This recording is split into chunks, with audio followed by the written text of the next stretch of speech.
Welcome back to The Grind, ladies and gentlemen. It's 2026. If you're watching this, you've probably spent your morning dodging AI-generated scam calls, arguing with a chatbot about your electricity bill, and quietly wondering if your job has been outsourced to a particularly ambitious spreadsheet. Today, let's talk about the killer. Not the guy who cut you off in traffic, though honestly, same energy. I am talking about the Michael Fassbender film. On the surface, it's about a hitman.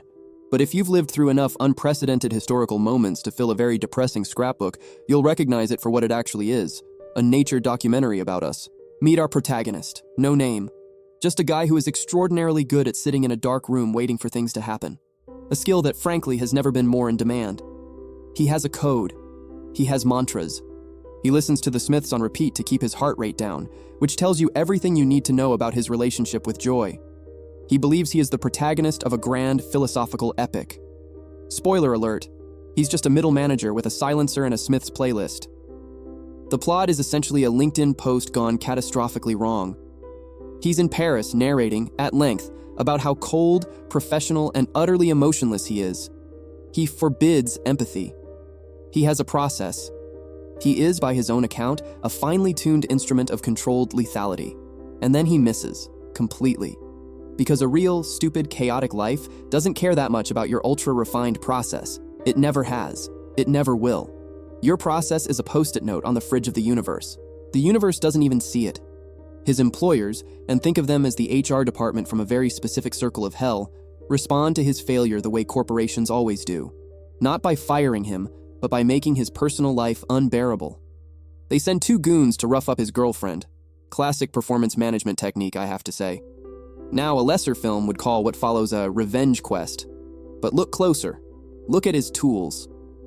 This man, this apex predator, is not working with Q Branch gadgets and Aston Martins. He's buying his murder supplies on Amazon Prime. He's hiding out in a WeWork that almost certainly smells of desperation and oat milk. He is eating a lukewarm Egg McMuffin while planning a killing, because even assassins can't escape the mediocrity of a meal deal.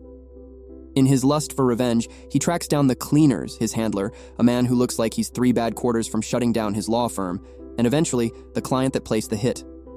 Along the way, he meets Tilda Swinton playing the expert, because of course he does. She's elegant, sophisticated, and tells him a joke about a bear. Marvelous scene. Then he shoots her, because in this world, as in ours, sophistication is not, sadly, a bulletproof vest.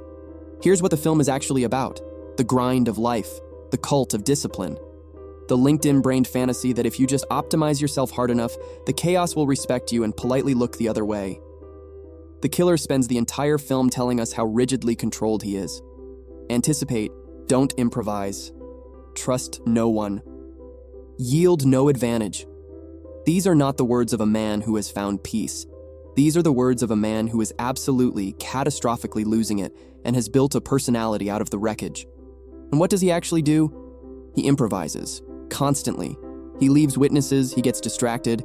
He is, in other words, the guy at the office who talks loudest about systems and efficiency and then books the wrong conference room for his own presentation. He thinks he's the few, the elite, the wolves, the ones who see the matrix and laugh. But when he finally reaches the man at the top, the billionaire doesn't know who he is, doesn't recognize him. The hit wasn't a grand conspiracy. It was a service that didn't deliver.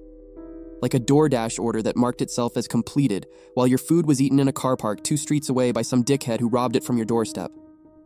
The killer, this dark architect of death, this shadow among shadows, is just another gig worker with a 1-star rating and no way to appeal the review. So, what's the takeaway? What wisdom does a movie about a freelance assassin with a Smith's addiction have for you, sitting here in the magnificent wreckage of 2026? We are all the killer now, every single one of us. We have our codes, our morning routines, our 5-point journaling frameworks, our sleep tracking apps that inform us every morning that we slept badly and that this is somehow our fault. We have our mantras, our non-negotiables, and our deeply unconvincing LinkedIn bios.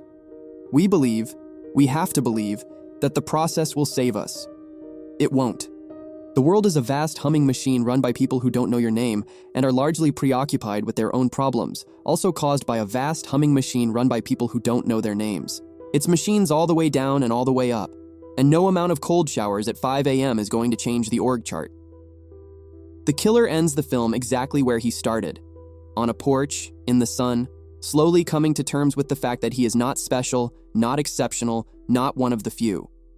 He's just a man, tired, alive, quietly hoping nothing else goes wrong before lunch. That's the win. That's the whole win. So hear me on this point. Put down the productivity management book. Unsubscribe from the Hustle podcast. Stop trying to optimize your way out of being human. The chaos was never yours to control, and honestly, neither was the porch. So sit back, swig your beer, and smell the friggin' roses. Good luck out there. You're gonna need it. And so will the overhyped toaster that took your job. Catch you in the next video.